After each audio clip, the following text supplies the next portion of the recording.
I will shoot 3 arrows to the side as though I shot at a target. The topic for today is trusting in God. There are many times in our lives when we might find ourselves worrying about the future.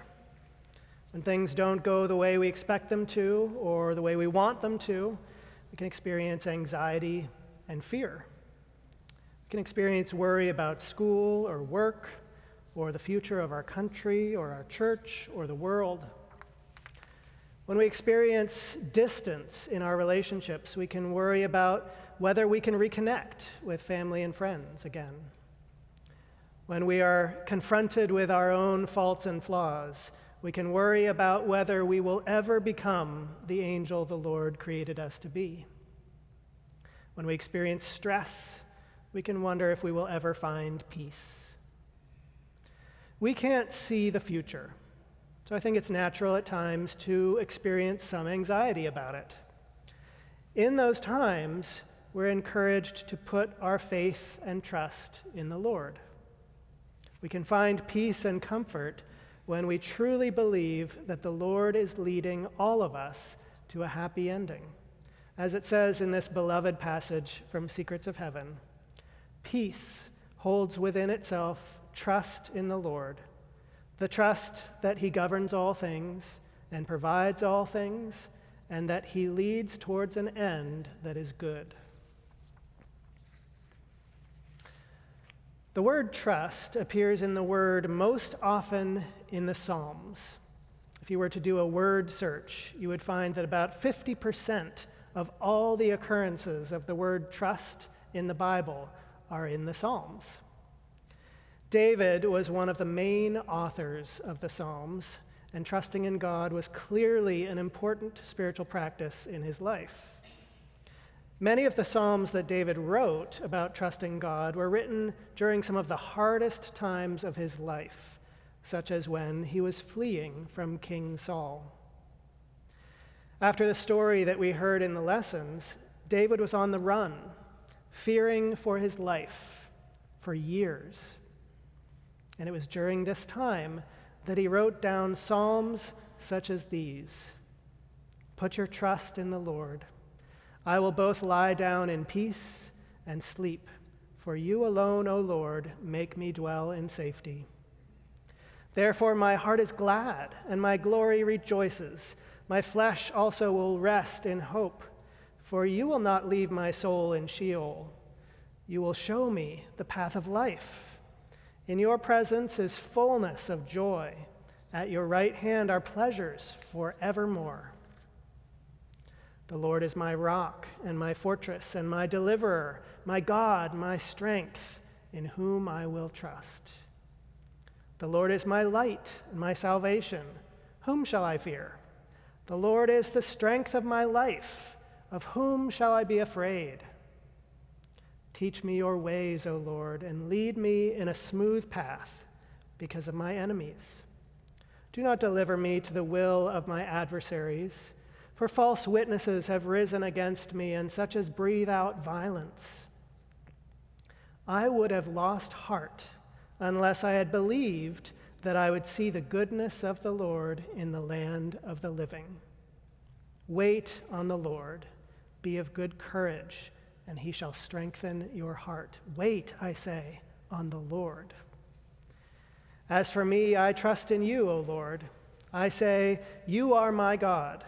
My times are in your hand. I trust in the mercy of God forever and ever.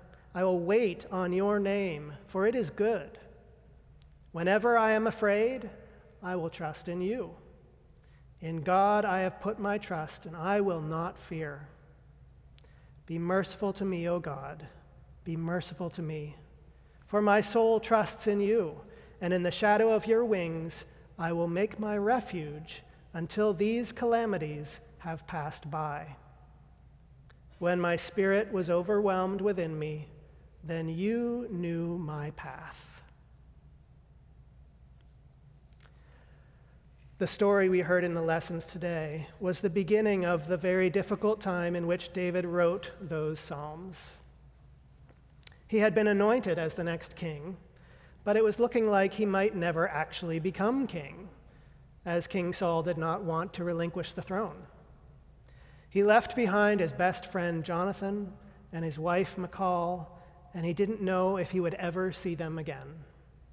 He didn't know if Saul would eventually catch up to him and kill him. You and I know that David did in fact survive, and he did in fact become king. But during this story and the years that followed, when he wrote many of those psalms, David did not know for certain if there would be a happy ending to his story. And so he put his trust in the Lord. I was curious about the internal sense of this story about Jonathan and David and whether it would have anything to do with trusting in God. So I was a little surprised at first to find that most of the passages in the writings that reference this story simply point out the number 3. The number 3 appears several times in this story. 3 days, 3 arrows, bowing 3 times. And that is what the writings focus on in this chapter. At first I couldn't understand, how is this helpful? But the meaning of the number 3 actually offers a lot of guidance for how we can practice putting our trust in the Lord. As we heard, in every work of God, there is something first, something intermediate, and something last. This series of 3 can be called the purpose, the means, and the result, as well as being, becoming, and achieving full manifestation.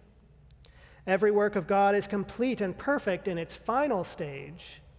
The whole, which is a series of 3, is in the final stage. And this is why 3 in the word, spiritually understood, means complete, perfect, and altogether. At first, it doesn't seem to make sense. In this story, everything is falling apart for David. His life is far from complete, perfect, and altogether. So why would the writings be focusing on the meaning of the number 3 in this story? It becomes more clear when we remember that this is the middle of the story of David. This is only part 2 of a 3-part story. We've not yet reached the end of the story. The beginning is when David is anointed as the next king. The middle is when everything falls apart for David. And the end is when he finally becomes king. It is in the end of the story that we find completion and perfection. But the middle of the story is still an important component in reaching that end. And this is why it's important to put our trust in the Lord, because only the Lord can see the end of our stories. We spend much of our lives in the middle stage, in which we can't see the outcomes and end results of our spiritual growth. But if we put our trust in the Lord, put our trust in the one who can not only see the end, but is called the beginning and the end, the first and the last, then we can find some comfort. The Lord can see the bigger picture of our lives in ways that we can never see.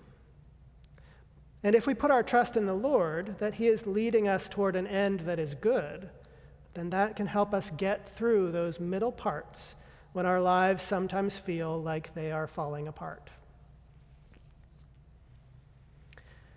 In all of the stories we read and movies we watch, there is a beginning, a middle, and an end. The middle is usually when things go wrong in a story.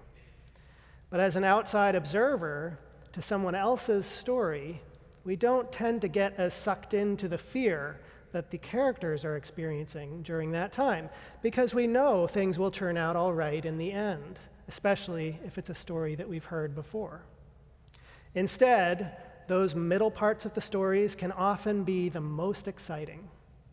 The times when a character is changing and growing and learning and becoming a better version of themselves through the challenges they face.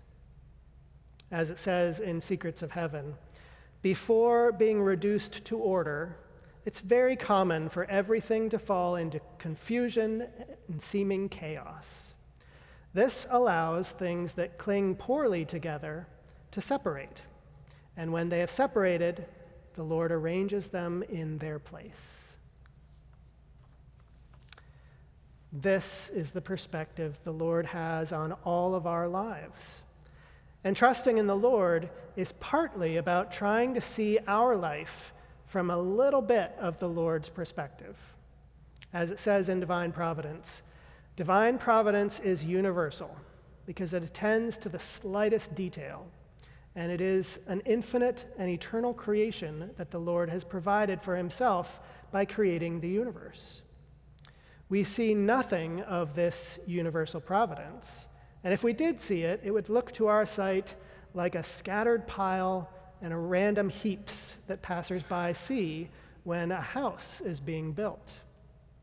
But the Lord sees a magnificent palace constantly under construction and constantly being enlarged. There's a saying that describes this concept beautifully, and this saying is, "Everything will be all right in the end, and if it's not all right, then it's not the end." Everything will be all right in the end, and if it's not all right, it's not the end. I find that this helps me remember the power of the number 3 when I'm practicing trusting in God.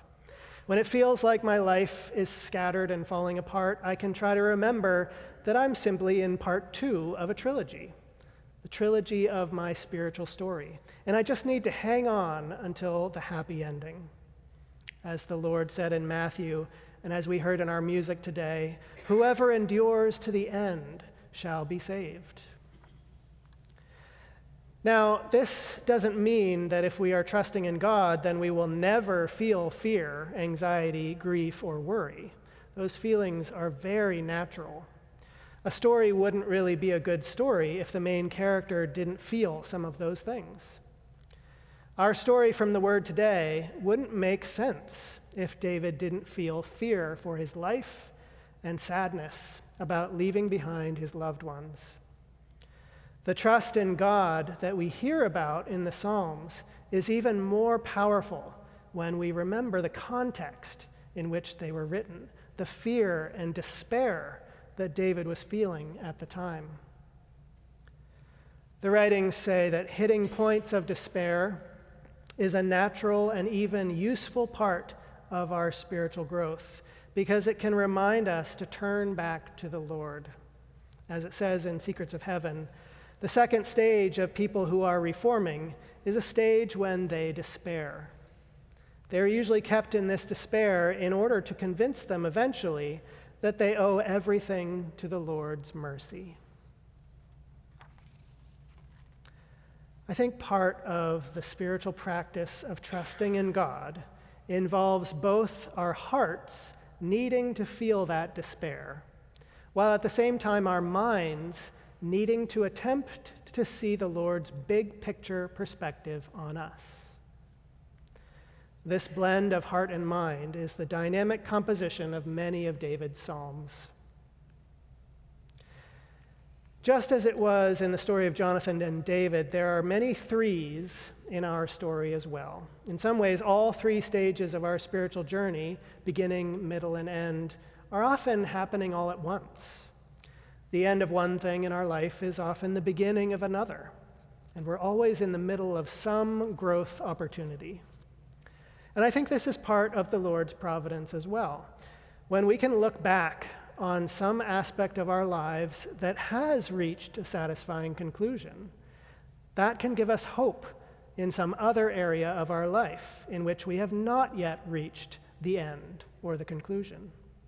We can see the Lord's providence in retrospect and then apply that concept to our life in the present moment, giving us hope for the future. But there are also times when the good ending to our stories might not come in this world. And this is why knowledge about heaven can be so useful here and now. It gives us the ability to know that even if we have to wait many years and struggle through many challenges, like David did, There is a good end that the Lord is preparing for us in the next life. The teaching that everyone is born for heaven helps me trust in the Lord. When I feel like I continue to struggle with the same bad habits, or when it feels like my spiritual growth has stalled out, I can remember that I have not yet reached the end of my story, in which I will see more clearly the angel that I was born to become. In the meantime, I can trust that the Lord still has his eyes on that target, even if at times I might lose sight of it. As Jonathan said, "Is not the arrow beyond you?" The truth about our futures is beyond our comprehension, but it is not beyond the Lord's comprehension. And so, as David modeled for us, we can put our trust in the Lord, even during the challenging middle parts of our stories. And we can try to remember that everything will be all right in the end. And if it's not all right, then it's not the end. As David said, "My soul trusts in you, and in the shadow of your wings I will make my refuge until these calamities have passed by. I would have lost heart unless I had believed that I would see the goodness of the Lord in the land of the living. When my spirit was overwhelmed within me, then you knew my path. Whenever I am afraid, I will trust in you. In God I have put my trust." Amen.